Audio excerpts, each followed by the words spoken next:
আজকে আমি দেখাবো বিয়েবাড়ির বাবুর্চির স্বাদে খাসির রেজালা। খুবই অসাধারণ লোভনীয় এই খাসির রেজালা।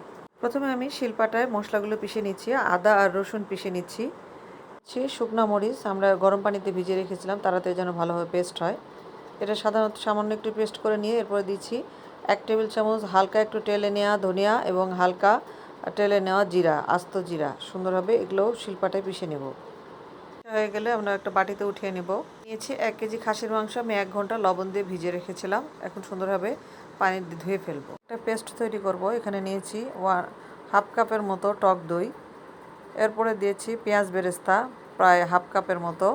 1 মুঠের মতো কাজু বাদাম ও চীনাবাদাম, একটু জয়ফল, এরপর দিচ্ছি 1 টুকরা জয়ত্রী, আর দিয়ে দিচ্ছি 1 টেবিল চামচের মতো কিশমিশ। সুন্দরভাবে এখন এটা ব্লেন্ডারে ব্লেন্ড করে নিব।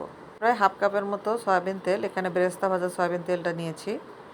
এরপরে দিচ্ছি পেঁয়াজ। নরম হয়ে আসলে দিয়ে দিচ্ছি তেজপাতা, দারচিনি, লং 4টি, কালো এলাচ 1টি, সাদা এলাচ 5-6টি, গোলমরিচ হাফ চামচের মতো। মশলা দিয়ে সুন্দরভাবে আবার নেড়ে নিব। লাল হয়ে আসলে দিয়ে দিচ্ছি বেটে রাখা মশলাগুলো।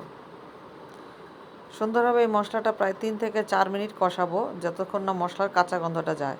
হাফ চামচের মতো হলুদের গুঁড়ি না দিয়ে দিচ্ছি সামান্য একটু পানি।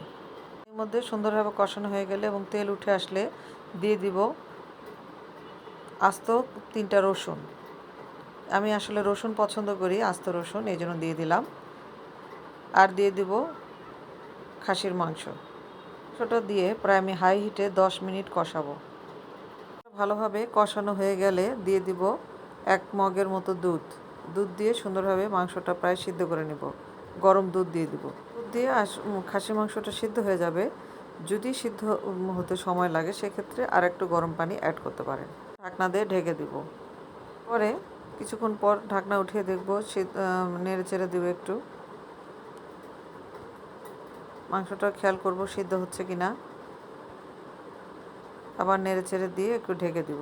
উঠিয়ে দেখব যে ঝোলটা প্রায় শুকিয়ে আসছে এবং খাসির মাংসটা আমরা প্রায় সিদ্ধ হয়ে আসছে। এই সময় যে স্পেশাল একটা পেস্ট তৈরি করে রেখেছিলাম সেটা ইউজ করব। বাদাম, জয়ফল, জয়ত্রী, কিশমিশ এবং দই ও পেঁয়াজ বেরেস্তা সহ যে পেস্টটা সেটা দিয়ে দিলাম।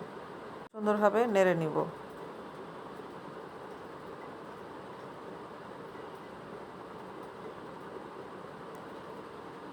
এভাবে করে 5 থেকে 10 মিনিট আবার নাড়ব।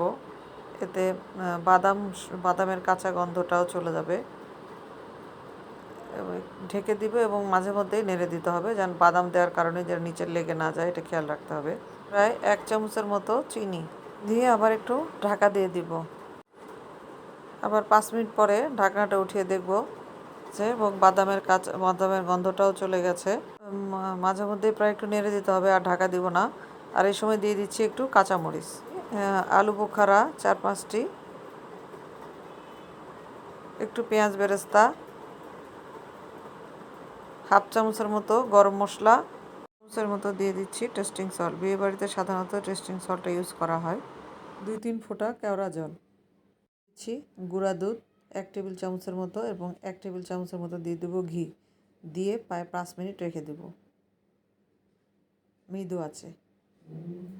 ঢাকনাটা উঠিয়ে দেখব, তৈরি হয়ে গেল মজাদার বাবুর্চির স্বাদে পারফেক্ট খাসির রেজালা রেসিপি। আশা করি রেসিপিটা আপনাদের উপকারে আসবে।